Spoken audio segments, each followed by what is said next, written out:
The desert city slept under a silver moon. The streets were empty, yet a soft wind whispered through broken doors and crooked windows. In the shadows walked a tall stranger, his black robe dragging across the stones. His face was hidden, but his eyes glowed like burning coals. He moved with purpose, his lips muttering words no one could hear. The lamp will obey me. With it, I shall command the world. Every step he took made the air colder. Dogs whimpered, lanterns flickered, and even the stars seemed to hide behind clouds. The people of the city never noticed him, but the stranger was not here for them. He searched for one boy. Far away, on the roof of a poor little house, Aladdin sat with his chin on his knees.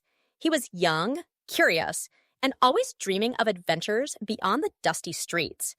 He had no gold, no fine clothes, and no father to guide him. But Aladdin's heart was full of courage, even if he did not yet know it. He watched the glowing lights of the palace in the distance. The towers sparkled like jewels against the dark sky.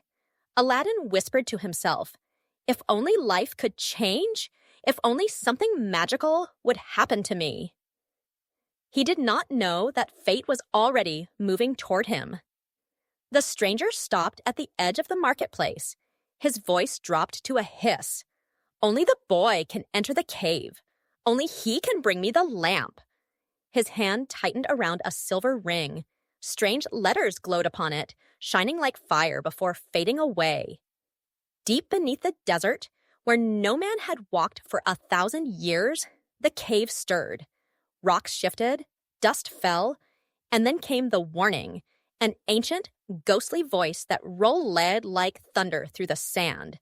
"Whoever enters must take the lamp and nothing else. Touch the gold, and you will never return." The ground trembled. The stranger smiled a thin, cruel smile. Meanwhile, Aladdin leaped from a rooftop to another, his laughter echoing softly in the night. But suddenly, he froze. He felt a strange shiver, as though unseen eyes were watching him. He looked around, nothing. Only the moon, only the quiet city. Yet his heart beat faster, as if danger was already near. Down below, the stranger's gaze followed him.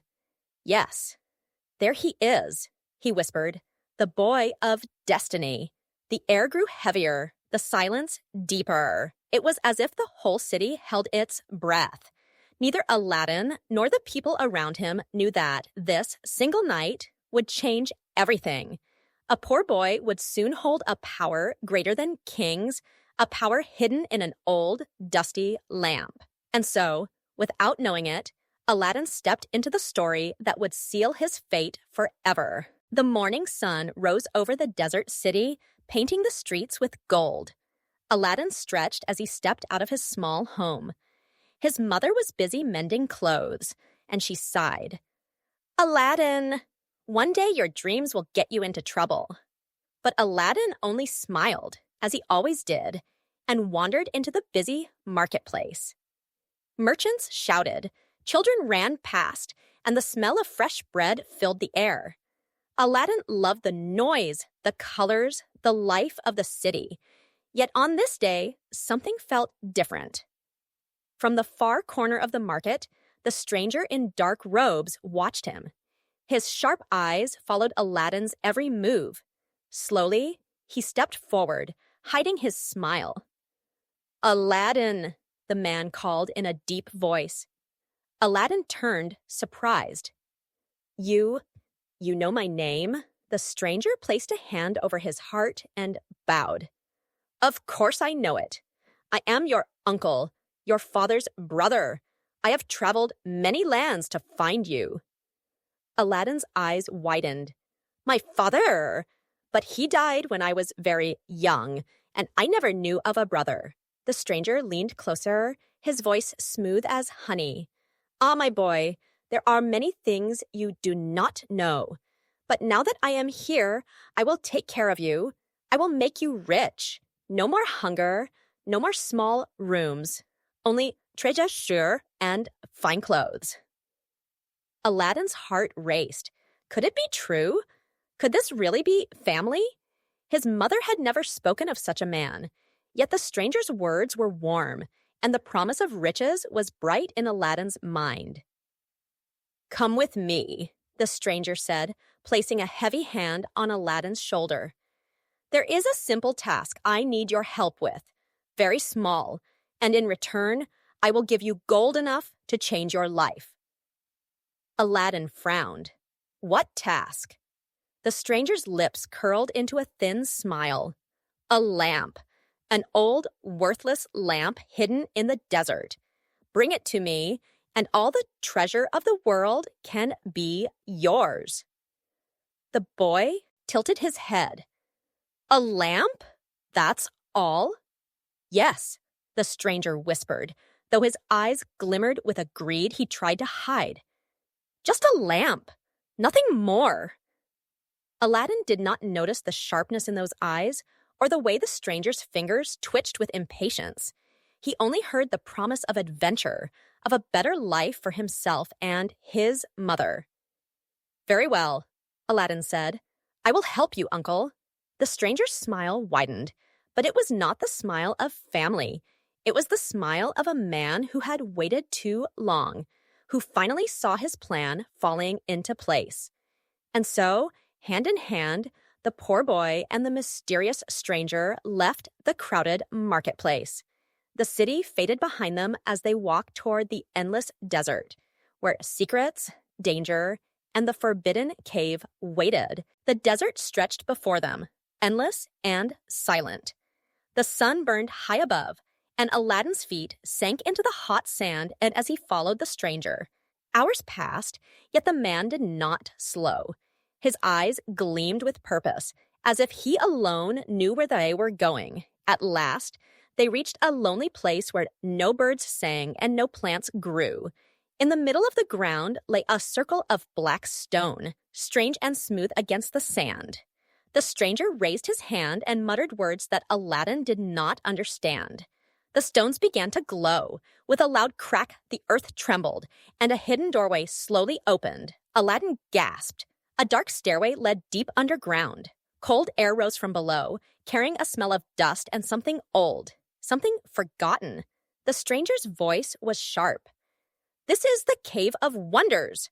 Only you, Aladdin, may enter. Do exactly as I say, or you will never return." Aladdin swallowed hard. "What must I do?" "Inside you will see treasures beyond your dreams.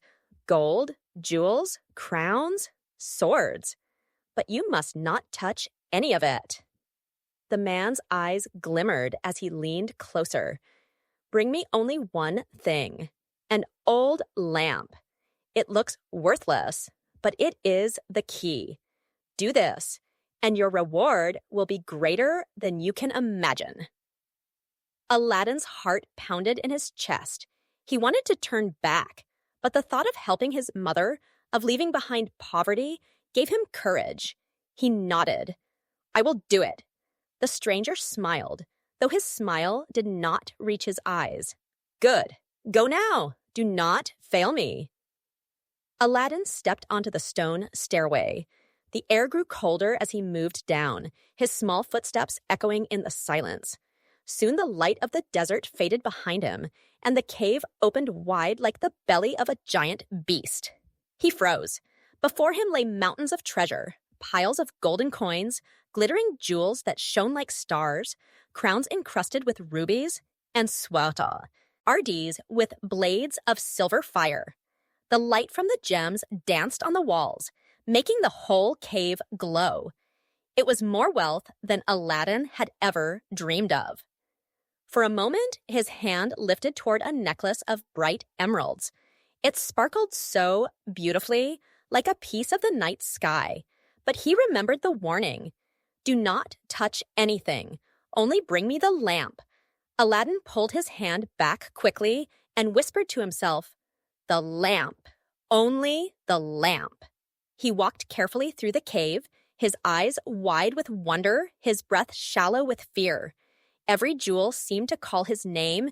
Every golden crown seemed to beg for his touch. But he kept moving forward, step by step, deeper into the heart of the cave, where the old lamp waited for him in the shadows. And though he did not know it, the moment he reached for that lamp, his life and the world would never be the same again. Aladdin's footsteps echoed softly as he moved deeper into the glowing cave. Jewels glittered all around him like fallen stars, but his eyes searched only for the lamp. At last, he saw it, standing alone at the top of a golden staircase. It was not bright or beautiful like the other treasures. The lamp looked old, dull, and dusty, as if it had been forgotten for centuries. Aladdin frowned. This is what my uncle wants? Still, he climbed the staircase slowly, each step shining with the light of gold.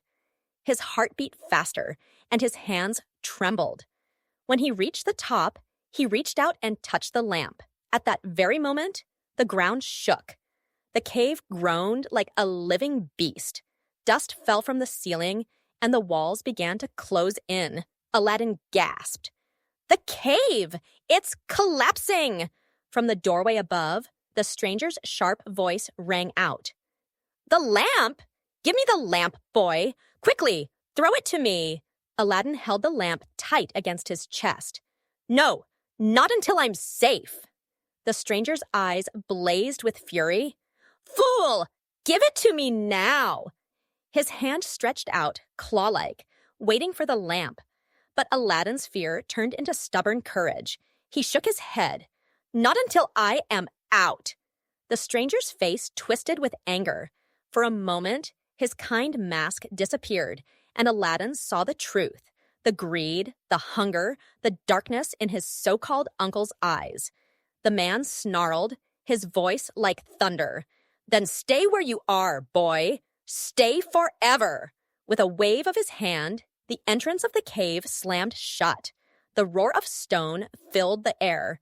In an instant, the light of the desert vanished, and Aladdin was trapped in darkness. He stumbled back, clutching the lamp. His heart pounded like a drum. Around him, the cave was silent once more, as if nothing had ever moved. Only the faint glow of the treasures gave a ghostly light. Aladdin sank to the ground, his chest rising and falling quickly. He left me. He left me here to die. The old lamp rested heavy in his hands, dull and worthless, or so it seemed. Little did Aladdin know, within that simple object slept a power greater than all the gold in the cave, a power waiting for him to awaken it. And though the walls were closed, Aladdin's story was only beginning. Aladdin sat in the darkness of the cave, clutching the old lamp to his chest. His heart pounded, and his breath came fast. He had shouted, he had searched, but there was no way out. The walls of stone stood firm, cold, and silent. At last, tears filled his eyes. What will happen to me now? I will never see the sky again. Without thinking, he rubbed the dusty lamp with his sleeve, trying to clean it. Suddenly, crack! The ground shook. Smoke poured out of the spout in thick, swirling clouds. Blue light flashed across the cave walls, and thunder roared so loud that Aladdin covered his ears. From the smoke rose a giant figure, taller than any man, with glowing eyes and a voice that shook the earth. I am the servant of the lamp, the genie boomed. His words rolled like thunder through the cave. I obey the one who holds it. Speak, master. What is your command? Aladdin's mouth fell open. His knees trembled. You are real. The genie bowed his massive head. Yes, master. My power is yours. Tell me your wish, and it shall be done. Aladdin's fear turned into hope. His heart still raced, but he lifted his chin. Then, take me home. Please, take me out of this cave. The genie's great laugh echoed like a storm. As you command. With a clap of his mighty hands, light filled the cave. In an instant, the gold, the jewels, the darkness, all of it vanished. Aladdin felt the ground shift beneath his feet. The next moment, he stood outside in the warm desert air, the sun shining on his face. He gasped, looking around. He was free. The cave was gone, sealed once more beneath the sand, as if it had never opened. The genie's voice rumbled in the sky above him. "Remember, master, the lamp is the key. Whoever holds it, I must serve." Aladdin clutched the lamp tightly, his eyes wide with wonder. He did not yet know how great this power was, but he understood one thing. His life would never be the same again. Aladdin hurried home with the lamp hidden under his arm. His mother was shocked to see him alive, covered in dust, but smiling wide. "Aladdin, where have you been? I feared you were lost." Aladdin held up the lamp. "Mother, this is no ordinary lamp. Watch." He rubbed it, and at once the cave shook with light. The genie rose again, his mighty form filling the small house. His voice boomed. "What is your command, master?" Aladdin pointed around the room. "Genie, make our home beautiful. Give us food, gold, and clothes, so my mother never knows hunger again." The genie's eyes glowed. With a wave of his huge hand, the poor little house was transformed. Silk curtains hung from the windows. Golden plates covered the table, filled with fruits and roasted meats. The floor shone with bright carpets, and chests of jewels lined the walls. Aladdin's mother gasped, her hands covering her mouth. "My son, we are rich!" Soon, Aladdin himself was dressed in fine clothes, silks of deep blue and gold, a jeweled belt, and a turban with a shining ruby.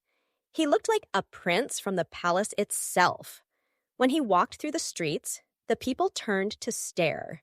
Whispers spread quickly. "Who is he? A prince from a faraway land? Look at his robes. Look at his jewels." Even the guards of the palace paused to watch as Aladdin passed by, his head held high. From a tall balcony, Princess Jasmine gazed down at the crowd. Her eyes fell on Aladdin, and her heart stirred. "Who is that young man?" she asked her handmaiden. "He is not like the others. There is something noble in his eyes." Aladdin looked up, and for a brief moment, their eyes met. His heart leapt. He knew then that his life had changed forever, not just with gold, but with hope for love. But far away, in the shadows of the desert, the stranger, the sorcerer, had not forgotten. He learned from spies that a young man, once poor, now walked the city in riches.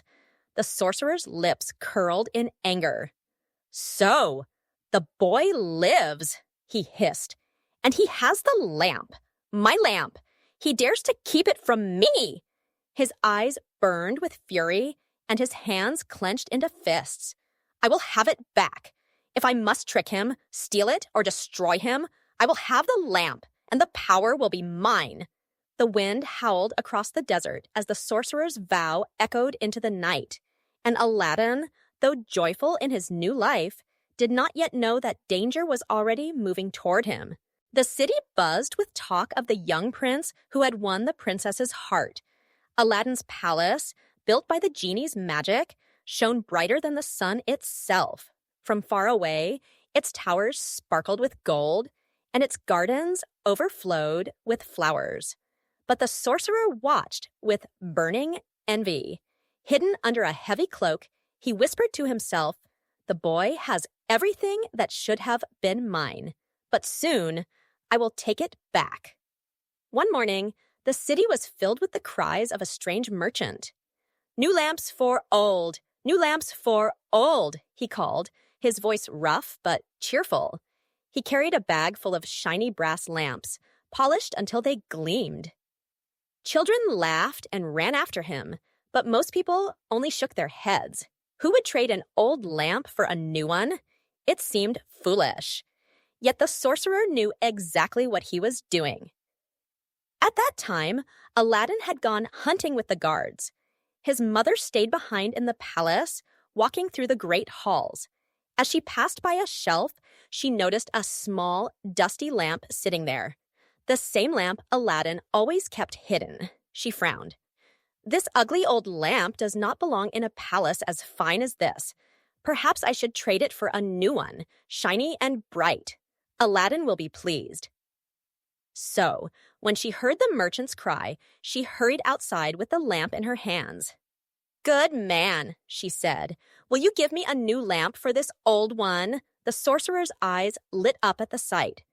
"Of course, good lady," he said smoothly, hiding his excitement. He handed her a polished brass lamp and took the magic lamp in return. His fingers shook as he clutched it, and he whispered under his breath, "At last." That night, when the palace was quiet, the sorcerer rubbed the lamp. Smoke swirled, thunder cracked, and the genie appeared once more. But this time, the genie did not bow to Aladdin. He bowed to the sorcerer. "What is your command, master?" The sorcerer's laugh echoed through the halls. "Take this palace and the princess within it, far away from here, beyond deserts, beyond seas. Let Aladdin return to nothing." The genie's eyes glowed. With a wave of his mighty hand, the palace shook. Walls trembled, towers vanished, and in a flash of blinding light, the palace and Princess Jasmine disappeared into the air. When Aladdin returned from the hunt, he stopped in shock. The great palace was gone. The gardens, the golden towers, the princess, everything had vanished. Only empty sand lay before him. His heart sank and his voice cracked with despair. "The lamp, it's gone. And Jasmine, she is gone with it." Far away, in a distant land, the sorcerer sat on the throne of Aladdin's palace, his laughter filling the night. And so, the game was not yet over. Aladdin's heart burned with sorrow, but he did not give up. He swore to find Princess Jasmine and take back the lamp. With only his courage to guide him, he set out across the desert. Days turned into nights, and still he searched.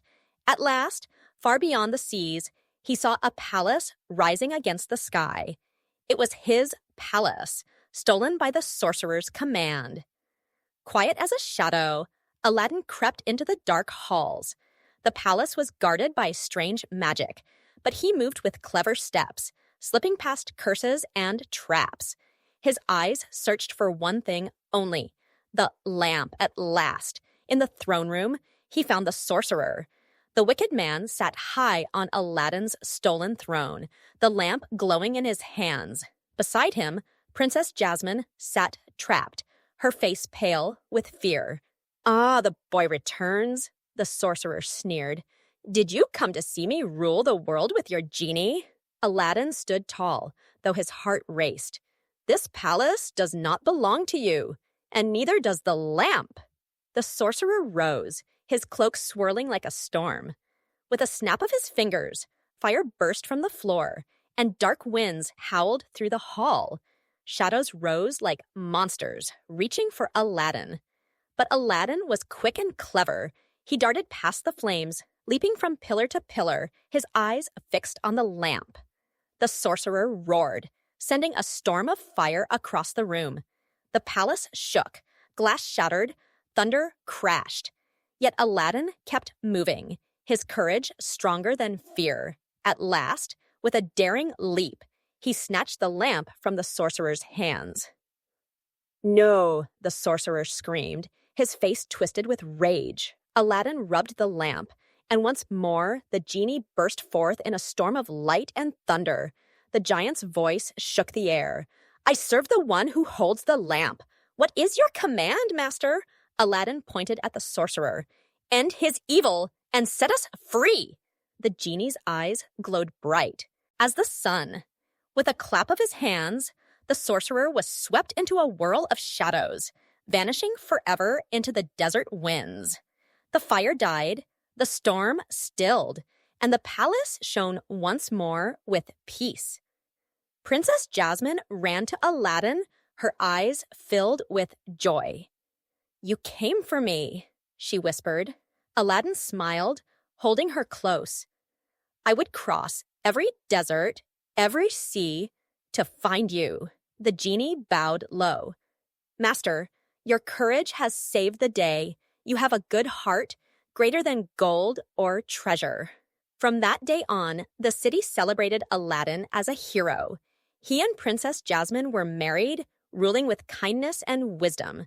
And the genie, though bound to the lamp, became their loyal friend, always ready to help when called.